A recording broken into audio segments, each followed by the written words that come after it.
episodios anteriores nos hemos centrado en el sistema de menú. Concretamente, nos hemos particularizado en el menú de configuración donde hemos podido definir algunos de los parámetros de funcionamiento de nuestra aplicación.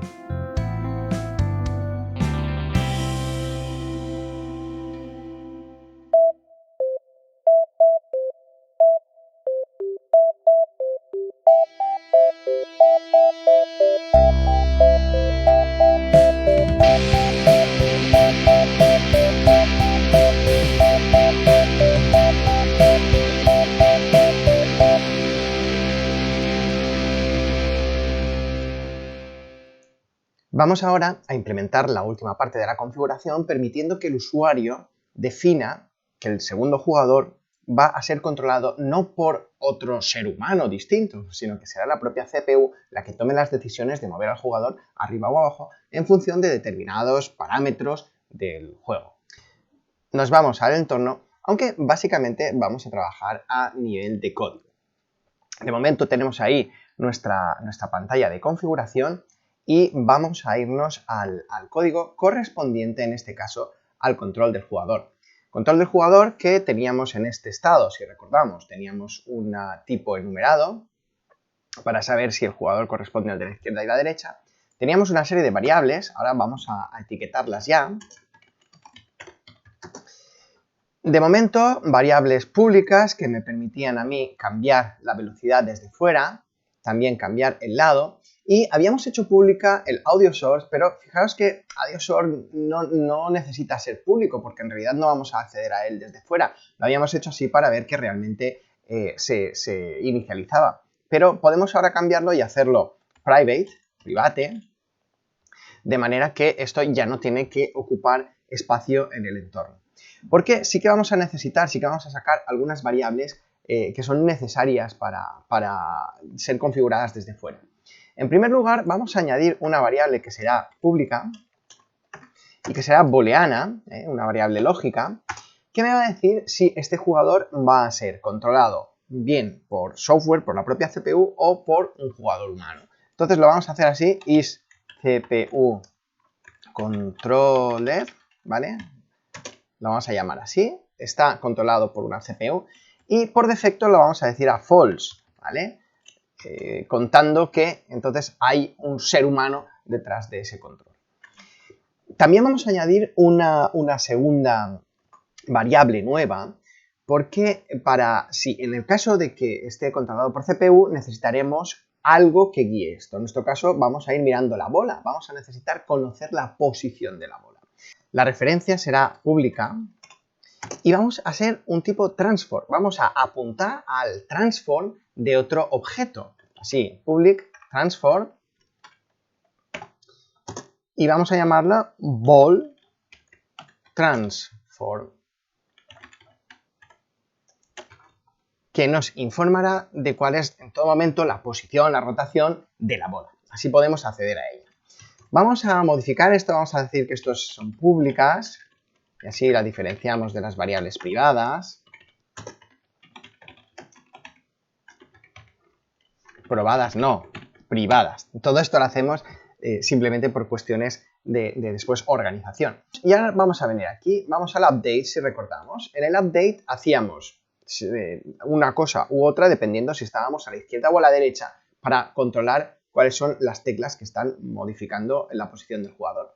Ahora vamos a añadir una condición más, porque ahora lo que queremos es definir si queremos que esto esté controlado por CPU o queremos que esté controlado por un ser humano. Así que vamos a meter como en primera opción, vamos a hacer un if, ¿vale? Y lo que vamos a hacer es comparar con este is CPU control, ¿vale? Cuando es CPU control, esto será, ¿vale?, controlado por CPU. Esta parte es la que veremos. Else, y esta parte que tenemos aquí es toda la restante, ¿vale? Cuando estamos controlados por un ser humano. Como tenemos toda esta parte de aquí, que ya habíamos implementado, simplemente vamos a cerrar el else donde estaba y fijaos, ya lo tenemos. Entrada de teclado para, si queréis, para el jugador de la derecha, ¿vale? Entrada de teclado. y esta parte lo que me va a definir es si estamos en el jugador de la derecha o el jugador de la izquierda. Básicamente ya hemos condicionado el hecho de que sea controlado por CPU. Ahora lo único que tendríamos que hacer es ver qué es lo que sucede para ir hacia arriba o hacia abajo. En realidad es muy sencillo y también es muy parecido a lo que habíamos hecho antes. La parte controlada por CPU, si bien cuando nosotros estábamos haciendo controlado por humano, lo que teníamos que mirar era que el humano pulse una tecla u otra, con la CPU vamos a tener que probar una condición y esa condición, en lugar de ser que que hay una tecla pulsada, va a ser que nuestra posición comparada con la posición de la bola sea mayor o menor. Así que lo que vamos a hacer es que aquí, si transform.position.i, esta es mi posición, es menor que ballTransform.position.i, entonces voy hacia arriba. Y por el otro caso, el caso contrario sería si transform.position.i es mayor que ballTransform.position.i, y entonces me voy hacia abajo. Así de sencillo es.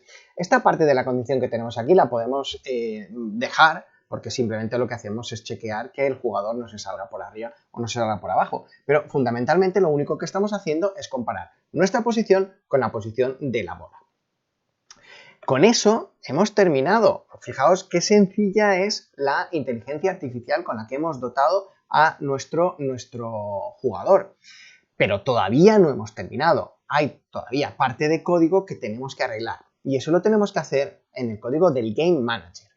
En primer lugar, tenemos que asegurarnos de que el Game Manager convenientemente configura que el jugador es humano o es una CPU. Y eso lo hacíamos dentro de esta función que llamamos ChangeWritePlayer. De momento, esta función estaba actualizando el texto que se muestra.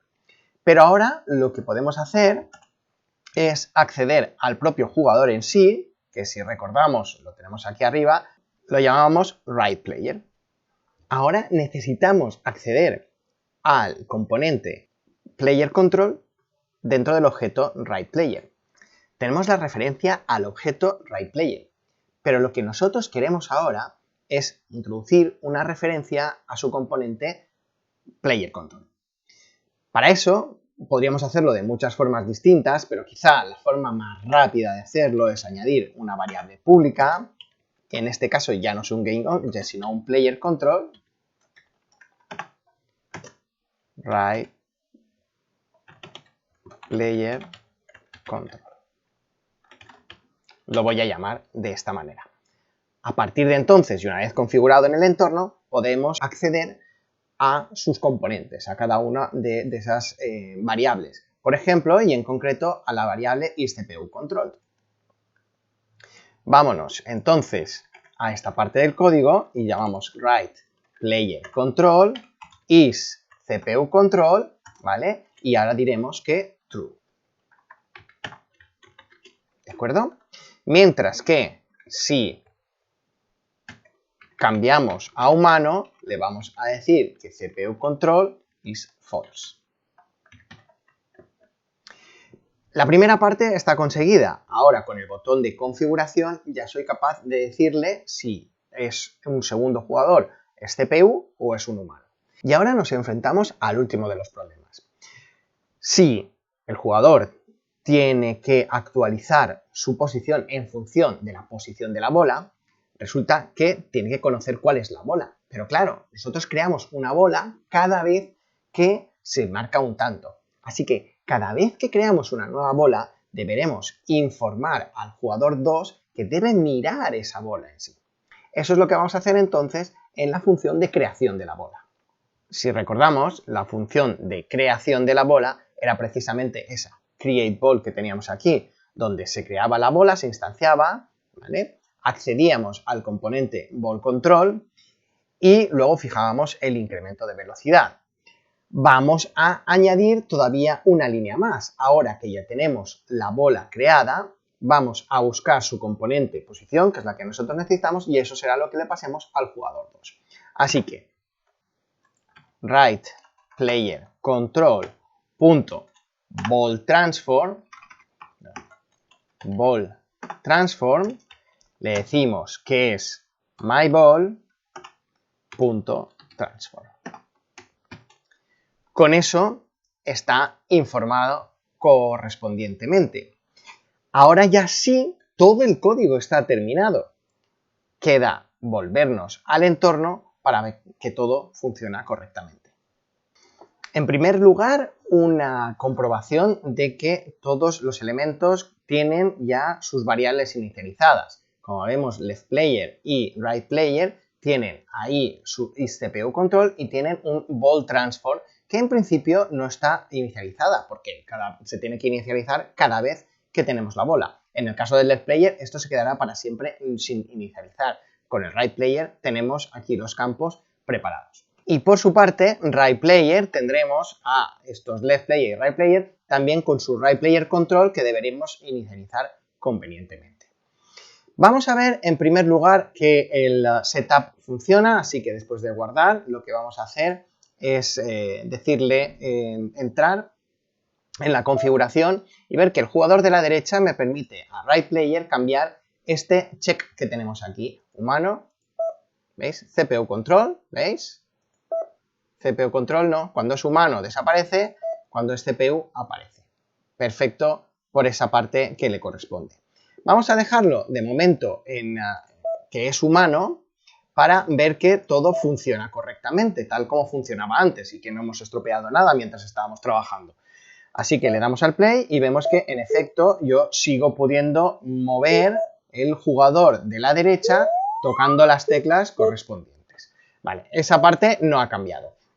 Y ahora vamos a hacer lo mismo, este mismo ejemplo. Bueno, si queréis vamos a quitar este setup panel, lo vamos a poner así, lo vamos a desconectar o deshabilitar de tal forma que están todos, cuando iniciamos está solamente habilitado lo que nosotros podemos ver, ¿vale? Y ahora le vamos a dar a play, vamos a configurar que el segundo jugador, que el jugador de la derecha sea una CPU, vamos a verlo que efectivamente está controlado por CPU, muy bien, y ahora cuando le damos al check, nos ponemos a funcionar y fijaros cómo el jugador, yo no lo estoy tocando, yo no estoy tocando, el jugador de la derecha está trabajando él solo. Simplemente reacciona, ve que se va moviendo y fijaos, esta es una inteligencia artificial muy sencilla, pero a pesar de ser sencilla me va a poner en muchos aprietos porque no pierde en ningún momento la posibilidad de la bola.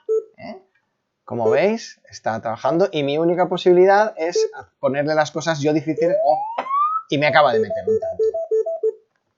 Bueno, pues como veis, es una inteligencia artificial muy sencilla, apenas 4 líneas de código, pero con esas 4 líneas de código ya tengo suficiente para ponerme en apuros. Esta es nuestra primera incursión en la inteligencia artificial y el resultado no puede ser más satisfactorio.